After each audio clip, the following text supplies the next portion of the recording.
Okay. Okay. Hello, Jaden. Today we are going to work on the civil rights movement.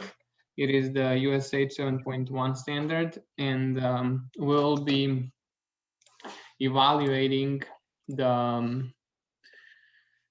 key individuals, organizations, and events that shape the civil rights movement. Before we start, I want to ask you, what do you know about the civil rights movement? What is your background knowledge? Just the stuff about some of the stuff about Martin Luther King, and just the basics, pretty much. And kind of the segregation and discrimination um, Yeah.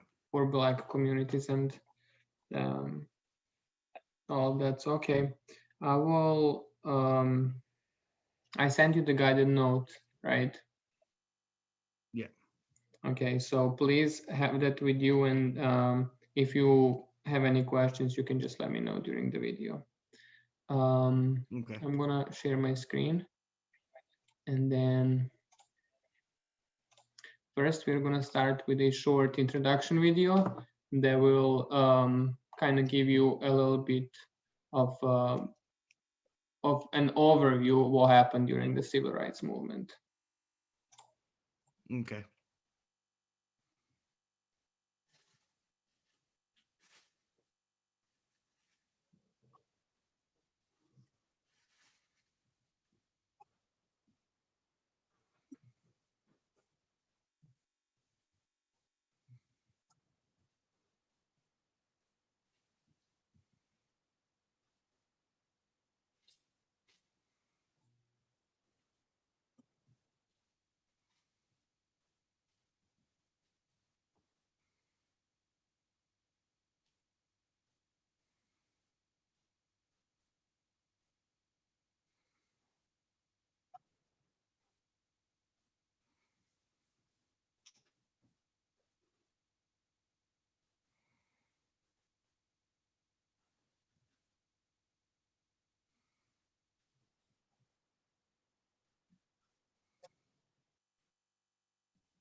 Okay, so that was a short introduction about the civil rights movement, and in my opinion, it is a very important, not just history lesson, but life lesson, and we should Yeah. learn from it, and we should just. I need to tell you that I come from a background where I've never had any problems with that. Where I come from in Serbia, we don't really have that. So when I came here, I was introduced to a little bit different culture, and now I can say when I live here, I have a little bit different point of view, a little bit different perspective of Yeah.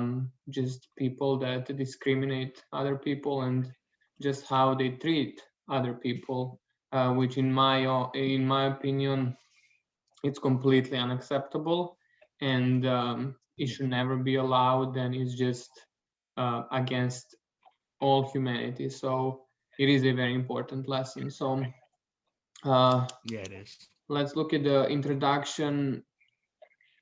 Let's Can you kind of put yourself in their shoes, and let's say you walk in a restaurant, and you see everyone is eating, and for a reason you cannot sit there and eat, what would be your reaction? Like, just because of your I wouldn't be too, go ahead.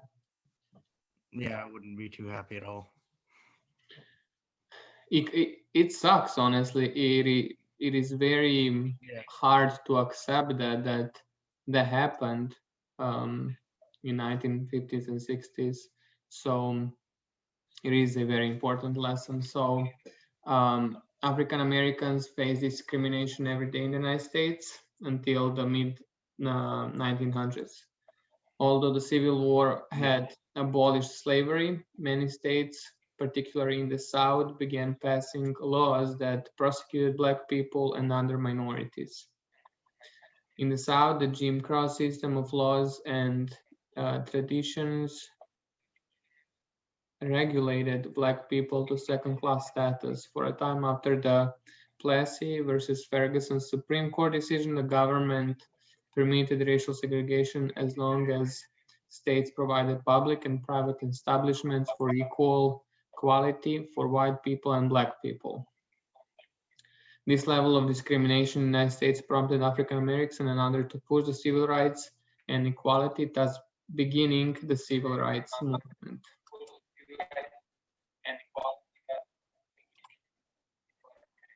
Okay, and we even see nowadays that it is kind of hard to completely forget what happened, but I can say, based on my experience, that this racial discrimination is getting better because of all the things that even media is now pushing, and everyone is kind of coming together to. Yeah. Can you hear me?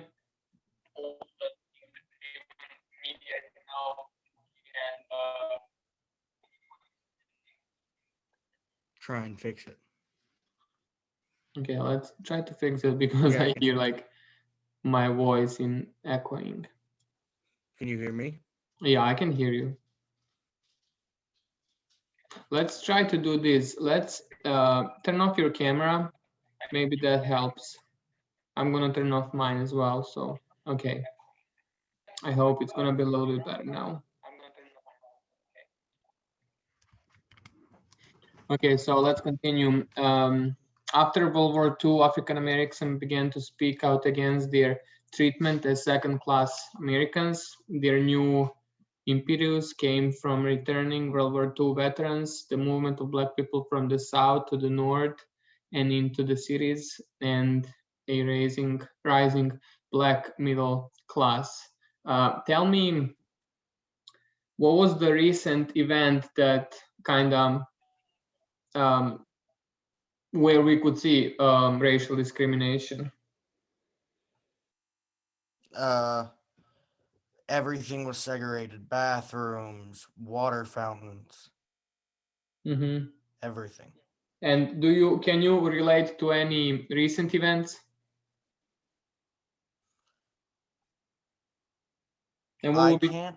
No. do you remember the Black Lives Matter movement? Yes, that I do. Okay, so that was kind of something similar. It never ends well, and it's just something that I don't know if we will ever come to peace with that, but it is something that we should always fight for. And there is really no place for any of that in our lives. So it is kind of Yeah. important for us to emphasize that and to live being an example of that. So let's look at Martin Yeah. Luther King and his biography. I've read a lot of books from Martin Luther King, and I can recommend you some. One of my favorite is Screwtape's Letter. So it is a very good book from Martin Luther King. Okay. The Screwtape Letters. If you want to read, I would recommend you. Let's read this together. I will read the first paragraph, and then you can read the second, and then I will read the third, and just kind of to look at his biography a little bit. Martin Luther King was born Michael Luther King Jr., but later had his name changed to Martin. His grandfather began the family's long tenure as pastor of the Ebenezer Baptist Church in Atlanta, serving from 1914 to 1931. His father has served from then until the present, and from 1960 until his death, Martin Luther acted as co-pastor. Martin Luther attended segregated public schools in Georgia. Graduating from high school at the age of 15, he received the BA degree in 1948 from Morehouse College, a distinguished Negro institution of Atlanta from which both his father and grandfather had graduated. After 3 years of theological study at Crozer Theological Seminary in Pennsylvania, where he was elected president of a predominantly white senior class, he was awarded the BD in 1951. With a fellowship won at Crosser, he enrolled in graduate studies at Boston University, completing his residence for the doctorate in 1953 and receiving a degree in 1955. In Boston, he met and married Coretta Scott, a young woman of uncommon intellectual and artistic attainments. Two sons and two daughters were born into the family. You want to read the next one?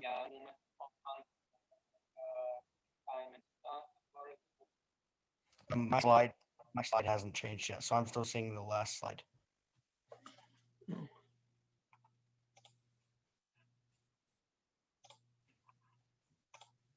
Okay, can you see now? Yes, I can. Which one? The second one? Yes, in 1954. In 1954, Martin Luther King became pastor of the Dexter Avenue Baptist Church in Montgomery, Alabama. Always a strong worker for civil rights for members of his race, King was by this time a member of the executive committee of the National Association for Advancement of Colored People, the leading organization of its kind in the nation. He was ready then early in December 1955 to accept the leadership of the first great Negro nonviolent demonstration of contemporary times in the United States. The busboy described the Ganar Jahan in his presentation speech in honor of the lecturate. The boycott lasted 382 days on December 21st, 1956, after the Supreme Court of the United States had declared unconstitutional the laws requiring segregation on buses. Negroes and whites rode the buses as equals. During these days of boycott, King was arrested, his home was bombed, he was subjected to personal abuse, but at the same time, he emerged as a Negro leader for the first rank. Good. In 1957, he was elected president of the Southern Christian Leadership Conference, an organization formed to provide new leadership for the new burgeoning civil rights movement. The ideals for this organization he took from Christianity, its operational techniques from Gandhi. In the 11-year period between 1957 and 1968, King traveled over 6 million miles and spoke over 2,500 times, appearing wherever there was injustice, protest, and action. And meanwhile, he wrote 5 books as well as numerous articles. In these years, he led a massive protest in Birmingham, Alabama, that caught the attention of the entire world, providing what he called a coalition of conscience, and inspiring his letter from a Birmingham jail, a manifesto of the Negro Revolution. He planned the drives in Alabama for the registration of Negroes as voters. He directed the peaceful march in Washington, D.C. of 250,000 people to whom he delivered his address, I Have a Dream. He conferred with President John F. Kennedy and campaigned for President Lyndon B. Johnson. He was arrested upwards of 20 times and assaulted at least 4 times. He was awarded 5 honorary degrees, was named Man of the Year by Time magazine in 1963, and became not only a symbolic leader of American blacks but also a world figure. Can you read just the last 2 passages, please? At the age of 35, Martin Luther King Jr. was the youngest man to have received the Nobel Peace Prize. When notified of his selection, he announced that he would turn over the prize money of $54,123 to the furtherance of the civil rights movement. On the evening of April 4th, 1968, while standing on a balcony of his motel room in Memphis, Tennessee, where to lead protest march in sympathy with striking garbage workers of that city, he was assassinated. Sad, huh? After everything he accomplished, there was a person that assassinate him, and that's very sad. But Yes. it is just the world where we live in. So, um, okay, so let's look at the ending segregation in education. Like other parts of US society, some states carried out racial discrimination and segregation in public schools as well. In the 1950s, civil rights leaders began targeting public schools for equality. In the 1954 Supreme Court case Brown versus Board of Education of Topeka, Kansas has achieved iconic status, and rightfully so. It knocked down the legal wall erected by the Plessy versus Ferguson ruling that for more than 50 years separated black people and white people in our nation's schools. The lawyer who argued and won the case was Thurgood Marshall. So that's very important that in 1954 we saw a first um, case where some, how to say that, where we could witness some improvements, let's say, let's put it that way. So Marshall was born, let's look at Marshall a little bit closer. He was born in Baltimore, Maryland in 1908 and attended Lincoln University, an all-black college. He then applied to the University of Maryland Law School but was rejected because he was black. That's something that I will never understand. And it's something that it bothers me when I read this. So it's just, I don't know. It's sad, and it should have never happened. So he attended law school at Howard University in Washington, D.C., the jewel of the black college system. Marshall's first legal triumph must have been especially sweet to him.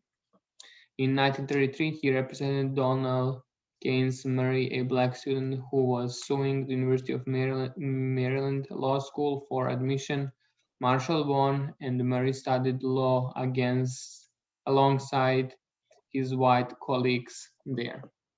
Finally, some improvements, and finally some cases where we could see that, even though they fought a very wrong battle, first of all, but they won, and that they can establish at least a little bit more fair system. Yeah. Okay, a little bit more about Marshall's career. It took him to New York, where he became chief counselor of the National Association for the Advancement of Colored People. He became a key architect of early civil rights advances from 1938 to 1957, arguing all the significant cases in the struggles for equality. Okay, battles in the courts. This is also important part because it shows how many cases we had in the past on this topic. So let's look at a little bit closer to them. So in 1930s, the NAACP launched a series of legal attacks to take down Plessy versus Ferguson. The group set its sights on integrating education, though Marshall arguing the cases as the NAACP's chief counsel. Three key victories advanced the cause. Missouri versus Canada in 1938, McLaurin versus Oklahoma State, and Sweat versus Painter in 1950. So let's read at least one of them. Marshall in Missouri against Canada 1938. Marshall racked up a first win in the Supreme Court case. The court ruled that if Missouri denied black people entrance to its law school, then it had to create a fully equal institution for black people to provide access to education. And I'm glad that was the case because um, we can see that nowadays as well, where people get denied just because of their skin color. So Yeah. based on this court case, we can now sue people based on their discrimination, and if all things fair, we can win the case. But if there was no Marshall and his movement and his determination and kind of passion to win these cases, we would probably be still stuck in that period. So, okay, this is also important. Triumph Brown versus Board of Education of Topeka, Kansas. The Supreme Court ruling that finally struck down Plessy versus Ferguson came in 1954. Cases challenging school segregation in 4 states: Kansas, Delaware, South Carolina, Virginia, and in the District of Columbia had come before the court, which considered them together in Brown versus Board of Education of Topeka, Kansas. Clearly, racial discrimination in the public realm was an issue that had to be addressed.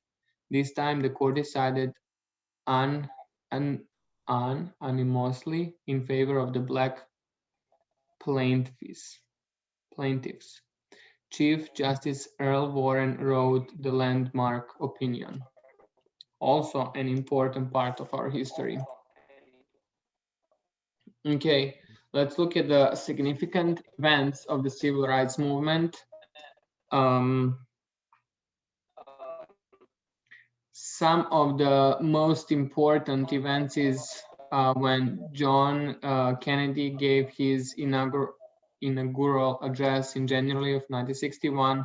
Millions of African Americans in the South lived as second-class citizens, unable to drink from the same water fountains as white people, eat at the same restaurants, or attend the same school. So we could see that John F. Kennedy started that the end of racial discrimination, but unfortunately, by Kennedy's death in 1963, the tide was finally turning. Martin Luther King and the other civil rights leaders were using nonviolent direct action to draw the nation's attention to the grave violence and injustice in the South.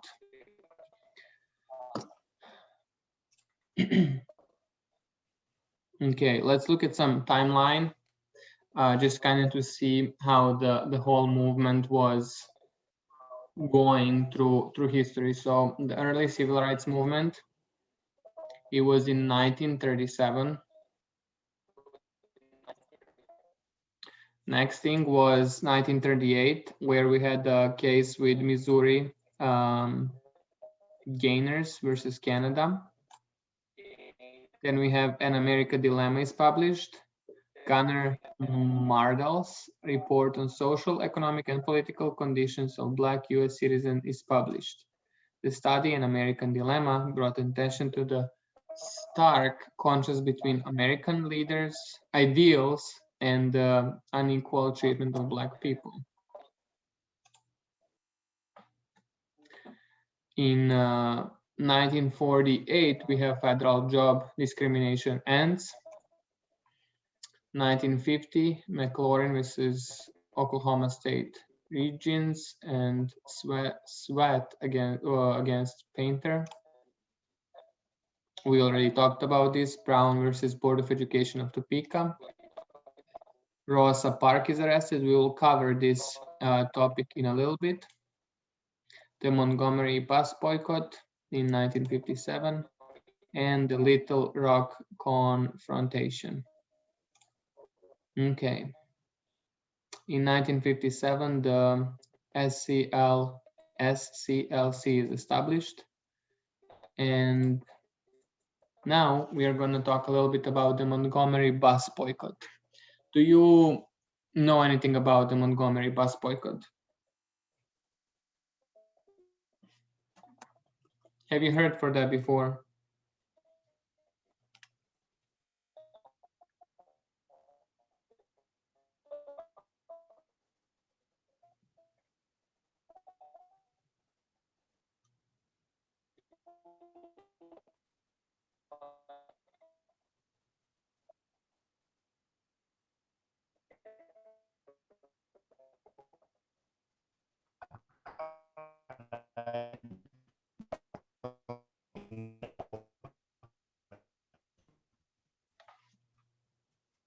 Can you hear me?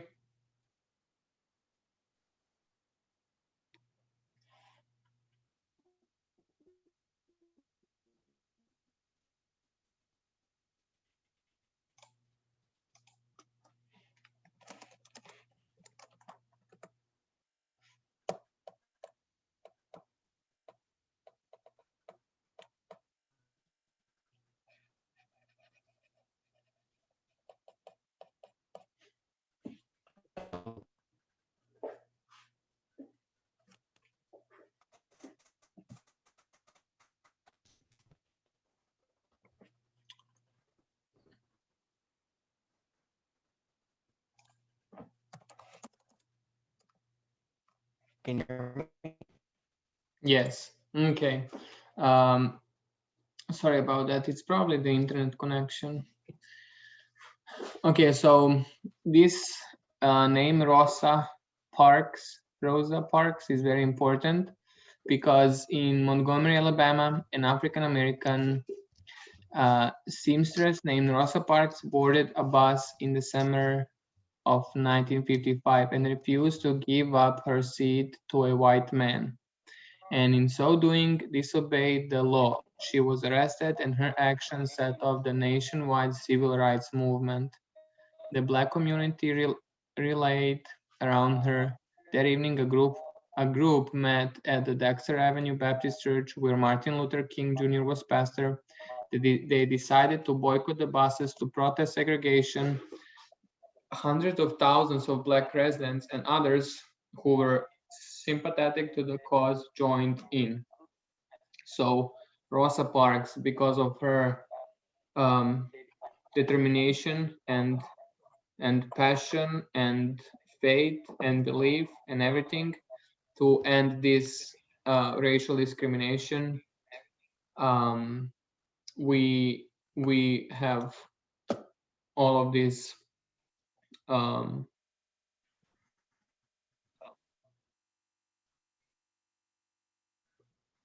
are you there? Yeah, I'm here. Okay, good. Because I hear like myself echoing, so it's just kind of I have to stop for a second so my voice would stop and then I can continue. So I was saying that Rosa Parks was the key person in this movement or in this boycott because she was the one that refused to just because of her skin color to let her be, let's say, bullied. So after that we have this movement and everything we talked about this. Okay, this is a very important topic to cover. The march in Washington for jobs and freedom.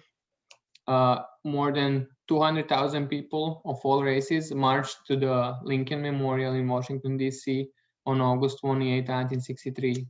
The marchers had gathered to show their support for civil rights and to urge Congress to pass President Kennedy's Civil Rights Bill.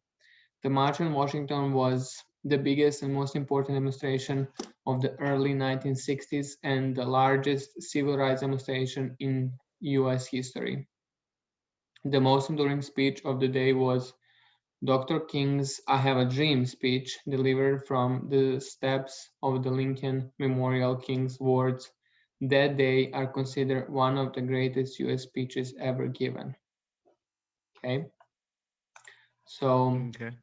I will let's put the footage of the march a little bit, and then you will have a short activity.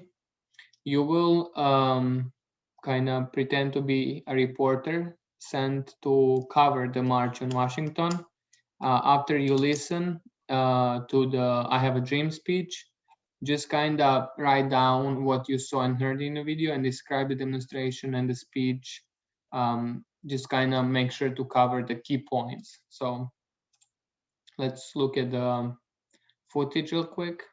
and then you will have like around 5 to 7 minutes to write about this. Okay, Okay. can you hear this? It's still loading. Give me 1 second. You can't?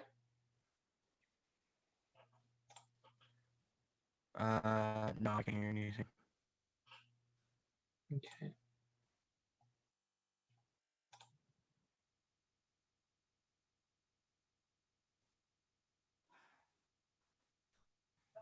You can hear still? No, I can't hear still. Okay. How about speech?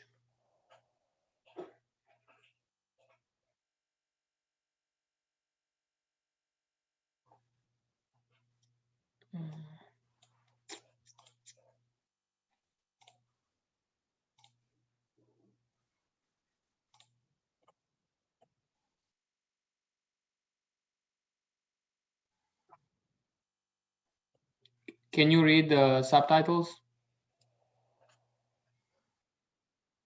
Yeah, I can. Okay, that's it.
Okay, so I will find the speech now, and then I will play where the speech starts, okay?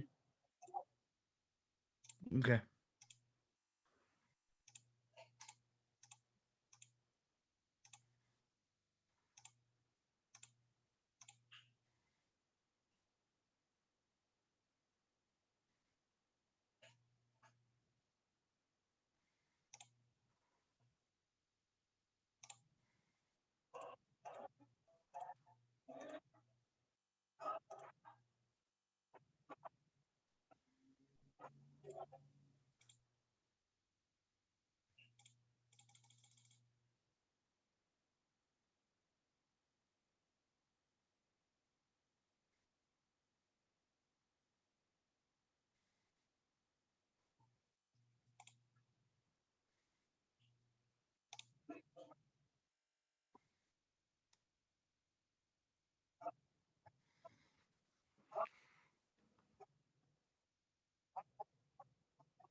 Okay, I will have to find the speech here.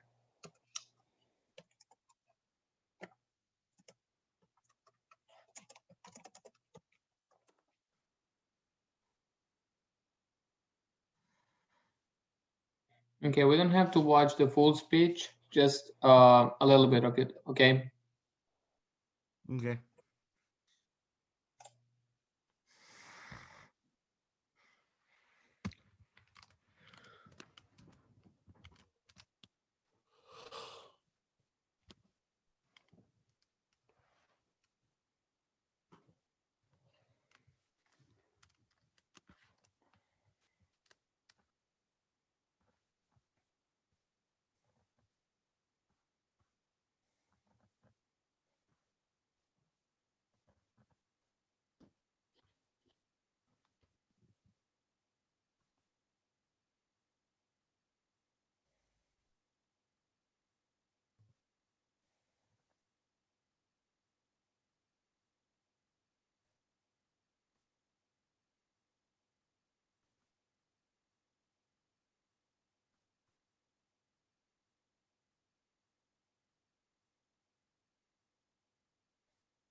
Okay, so that was kind of the main point of his speech.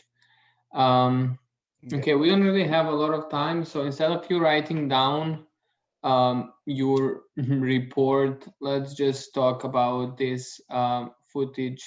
Um, what do you think? What was the biggest advantage in this footage, and for example, in the protest, the Black Lives Matter? Just how much support there is behind it, so that your voice actually gets heard. Mhm. And also the big part plays a peaceful movement and kind of not necessarily protesting by fighting with police or going and demolishing cities, towns, and um, whatever is in front of you. And I think that's an important to kind of um, decrease that violence and increase a conversation or kind of a peaceful way of demonstration. So that footage of Martin Luther King speech and movement showed that we can achieve things in a peaceful manner without any violence, which is important. Um, Very. okay, so for the end of this lesson, we will go over some questions. It's called like summative assessment. And okay, you see these questions, these slides. Yeah. Okay, so this is the first question. Oh, sorry. When did the civil rights leader began targeting public schools for equality? Do you know? Do you remember the kind of in what not necessarily year, but like when did they start with the movement? I believe it was in the 1950s. Yes, you're right, in 1950s. Next question is, who was the most prominent figure of the civil rights movement? Martin Luther King Jr. Yes, you're right. What is the name of the 1954 Supreme Court case? Brown versus the Board of Education of Topeka, Kansas. Yes, well done. Who was the president of the United States during the civil rights movement? Lyndon Johnson. Yes, it is important to notice that Kennedy started, but unfortunately he died, and then Lyndon Johnson was the one that actually took the control of it, right? Yeah. Okay, what was the name of the lady that was arrested, which led to Montgomery bus boycott? Rosa Parks. Rosa Parks, yes, well done. What is the name of the most important demonstration in early 1960s? The March on Washington. Yes, well done. And the last question is, what is the name of the greatest US speeches ever given? I Have a Dream. I have a dream. Well done. So that was very good. I'm gonna turn my camera on. Okay. Well done. It was very good. Do you have any questions for me? Not at the moment, no. Okay. What would be kind of your overview of the lesson? Of course, we didn't have time to finish the whole lesson, but kind of give me just a couple of key notes from you. Um,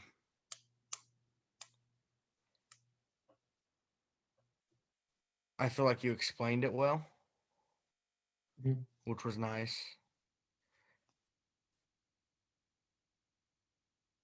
And like there was a lot of things that we learned from this lesson, and we should apply in just Yeah. nowadays life. So we should always be aware of that, and we should always be an example of how to treat people and how to um, end that racial discrimination, right?